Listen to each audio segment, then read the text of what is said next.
Hi, so welcome back to Real Auto Reports. I'm Jonathan McGrew, and here at a windy day at Real Auto Ranch, we have the real video, the real review for you on this 2014 Subaru Impreza Sport Limited, and this is an automatic, which is different from the, the lighter blue one that we saw a few years ago. This is a neat car in that it has symmetrical all-wheel drive. It has some neat features that Subaru fans are going to like, including a new head unit for the radio, but it also has some things that the competition might be outstripping it on. So let's get into the details. I'm going to jump in the driver's seat and we're going to get going. All right, so we are in the 2014 Subaru Impreza Sport. And so the question begs, we saw this for 2012, and the question is, what is different? What's the need for a detailed review? Well, the difference is that this is the Limited. This is the top of the line range in terms of the model packages in the Sport, which is the 5-door hatchback. So you can either get the Premium or the Limited.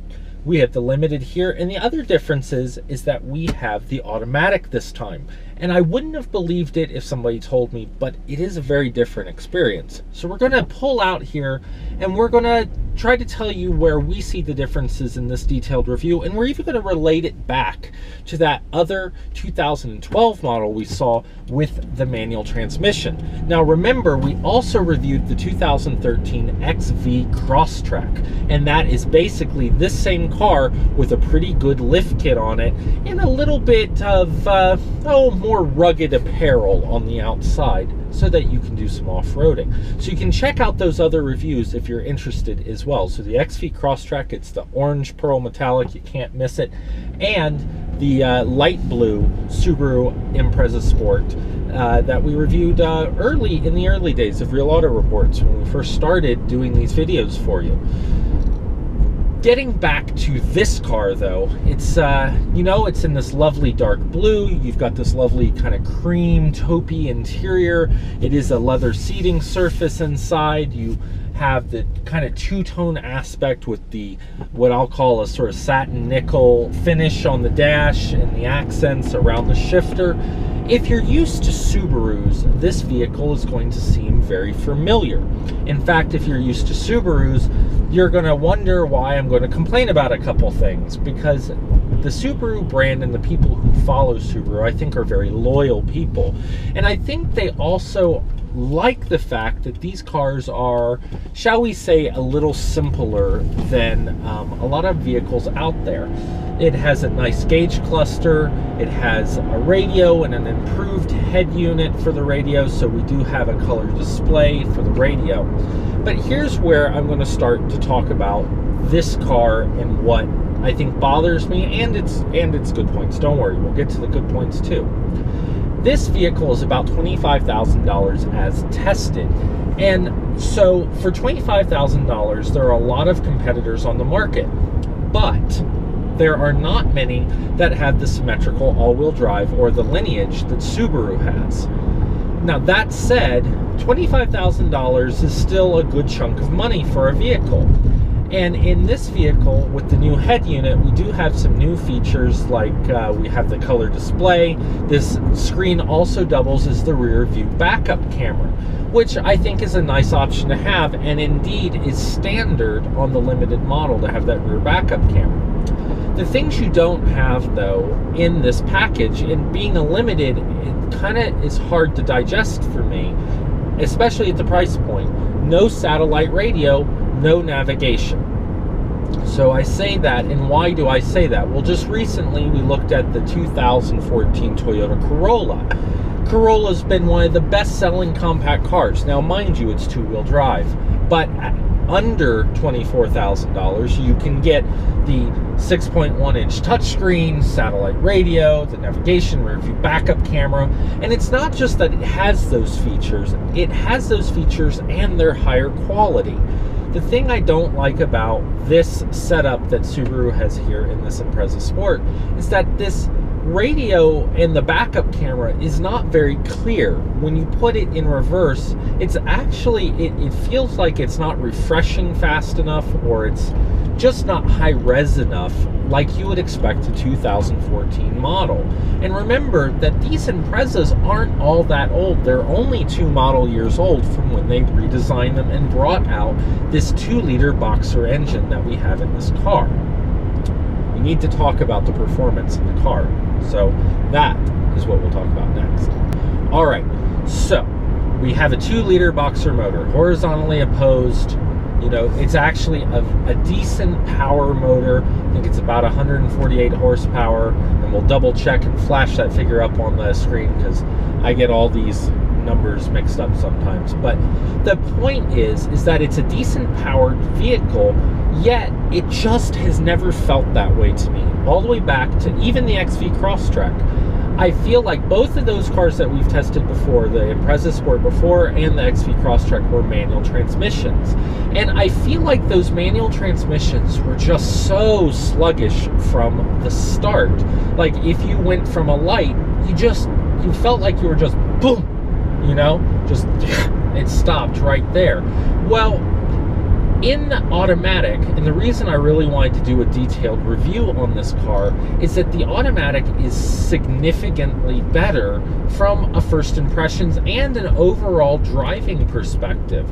I believe that this automatic is more interesting to drive. I think from a dead stop, it has a better sense of power off the line, yet it still gives me that sense that it is slow, that it doesn't have that low to mid-range power that you would expect really from a Subaru, I think. I know that Subarus haven't always been huge performers, but the WRX has colored our opinion there, and that turbo setup. So I'm just going to turn here on this little country road we have out here at Real Auto Reports, and I just want to show you, this is from a dead stop, 0 floored. That's 20, that's 30, 40, 50, 60. Now, that is, if you go by manufacturer's tests at sea level, they're saying about 9.8 seconds 0 to 60. My point is that this vehicle is about half a second to a second off some of its competition. And if you compare it to something like the Fortes or the Hyundai Sonatas or other hatchbacks like the Ford Fiesta, especially if you get the EcoBoost, not the Fiesta, I mean the Focus, the bigger car, the Focus hatchback with the EcoBoost, you're going to see much better performance figures, and the price range isn't going to be very different. But you're not going to have one key feature. Yes, you guessed it. Symmetrical all-wheel drive. It was snowing the last day or so here in Colorado. You can see that as we drive by things, it's kind of gone away.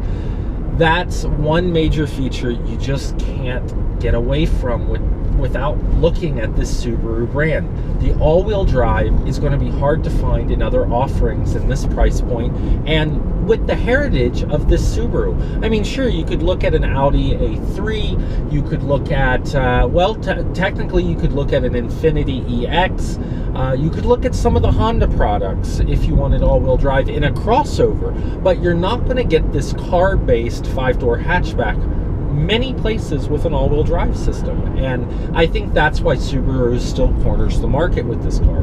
You still have some great features in this car, like shift it over to manual mode. I've got my paddle shifters, second gear, third gear.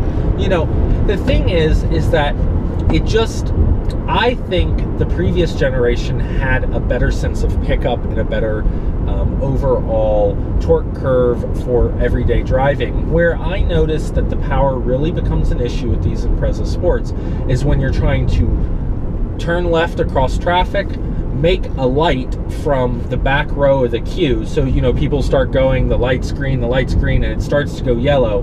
There's going to be nothing you can do to get through that light any faster, because I guarantee you're going to be on the floor already. Now, getting to some of the high points of this vehicle, I think that the all-wheel drive's one. I think the steering is actually pretty nice in this car after driving it for a while. I think that when you get down to it, it is a light steering setup, and the biggest detractor I see in it is the center field. I think it's a little light here in the center field, not enough weight to keep you kind of true on the road. It's very, very direct steering, but it is accurate. This car will go where you point it. Now, the other thing that I think is important to mention is that we have the CVT in this because it's the automatic. You've probably heard already, this car's pretty live, both from a road noise, a wind noise, and an engine noise. You can really hear it compared to the other cars that we've tested.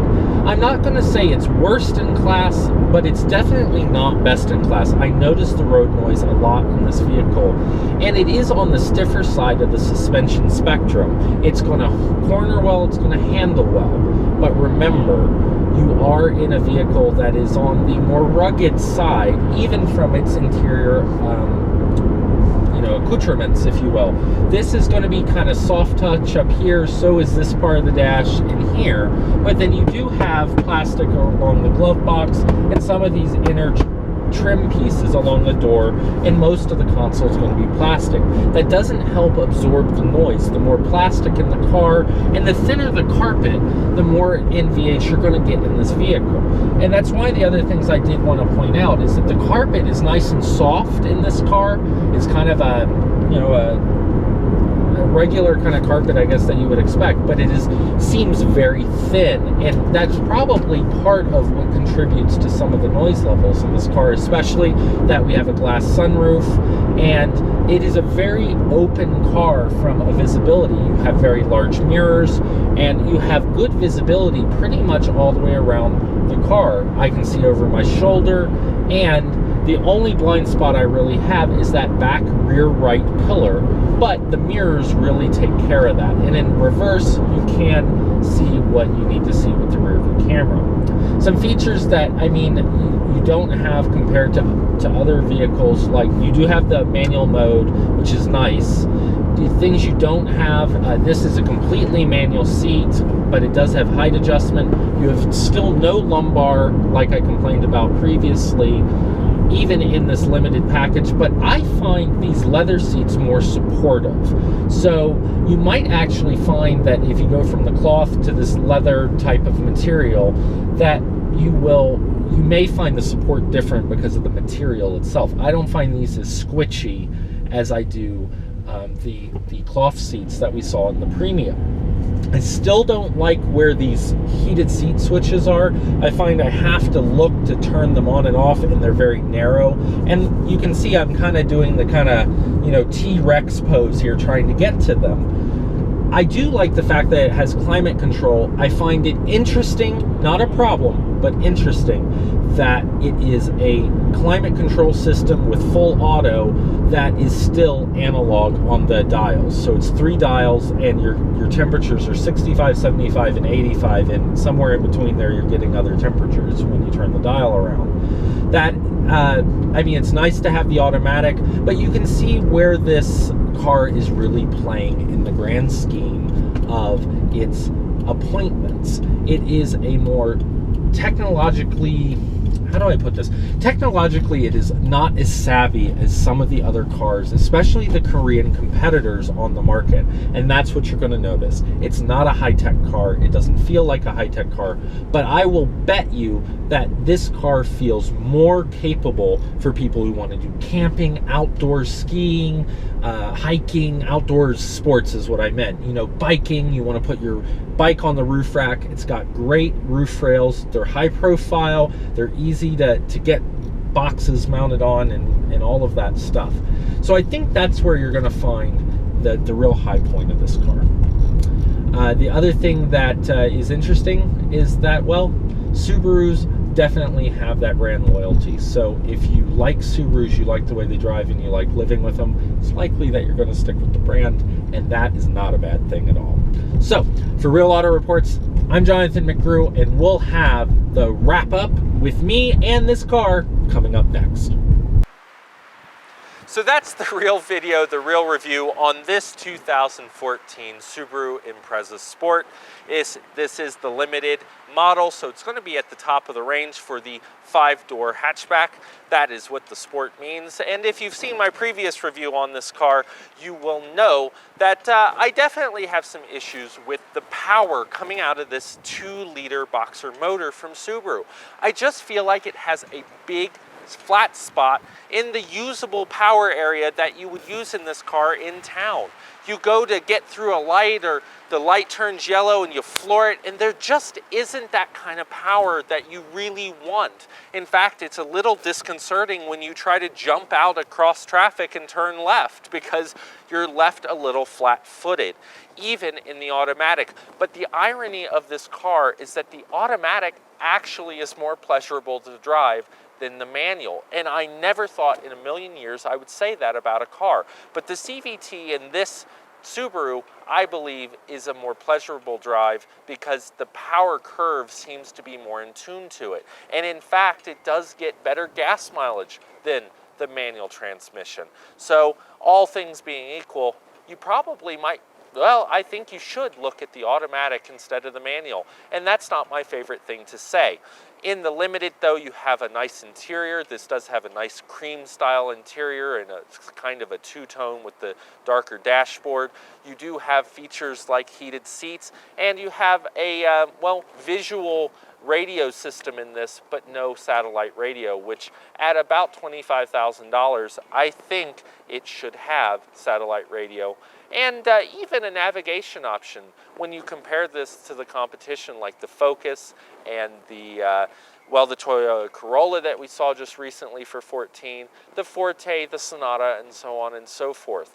But the thing you won't compromise on, as I've said before, is the symmetrical all-wheel drive. The all-wheel drive in these Subarus is fantastic, and if that's what you really need and you really don't care about the other stuff, you probably can't find a nicer all-wheel drive on the market, especially with the heritage that the Subaru has. For Real Auto Reports, I'm Jonathan McGrew. We're here at Real Auto Ranch. We'll have more reviews coming down the road, so stay tuned, and we will see you as we motor and record more videos for you. See you down the road.